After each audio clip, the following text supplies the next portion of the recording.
solusyon, tatalakayin namin ang panukalang plano sa pagpapatupad ng maayos at sapat na supply ng tubig sa palikuran ng Maningkaw National High School.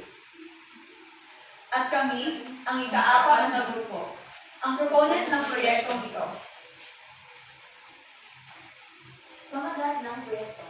Pagpapatupad ng maayos at sapat na supply ng tubig sa palikuran ng Maningkaw National High School. At ito ang pundong kailangan na nagkakahalagang 250,000 pesos. Kasunod ay ang rasyonal. Pagbibigay ng maayos at malinis na palikuran upang magpapakinabangan ng maayos ng mga estudyante at guro sa Maningkaw National High School. Sa proyekto. Kasangkot sa proyektong ito ang mga sinusunod. Philippine Plumbing Supplies, Allied Concrete Products Incorporation, Maningkaw National High School, PTA, Barangay Officials. Kasunod naman ay pakipakinabang na dulot ng proyektong ito. Una, makakatulong ito sa pagpapanatili ng kalinisan at tamang sanitasyon na mahalaga upang maiwasan ang pagkalat ng sakit tulad lamang ng diarrhea, UTI at iba pang mga waterborne illnesses. Ang pangalawa naman ay upang magbawasan ang pagkakabahala ng mga mag-aaral tungkol sa kakulangan ng tubig sa palikuran na maaaring magdulot ng pagkakabahala sa kanilang pag-aaral.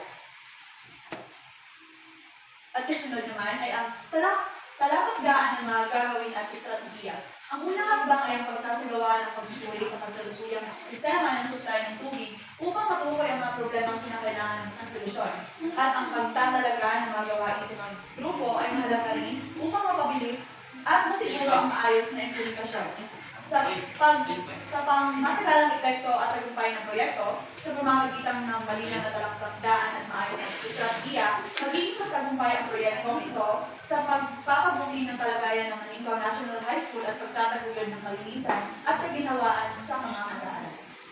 At ito ang gastusin ng proyekto ito.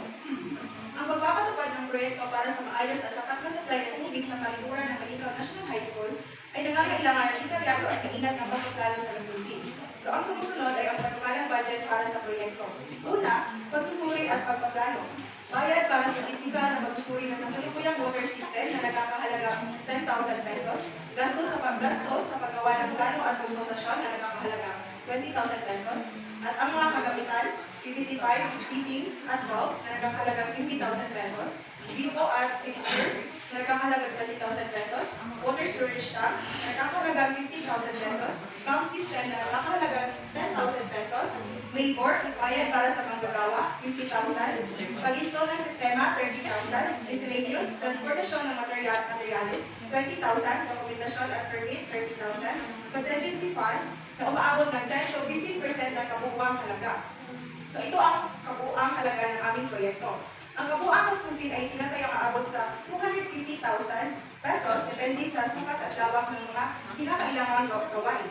Ang proyektong ito ay maaaring tutuhan sa pamamagitan ng pakikipagtulungan sa lokal ng pamahalaan, donasyon mula sa mga stakeholder, at iba pang positibong pagkukunan ng pondo. Ang wastong alokasyon ng budget ay titiyakin upang masiguradong matagumpay at implementasyon ng proyekto. At dyan lamang nagtatapos ang aming panukalang proyekto.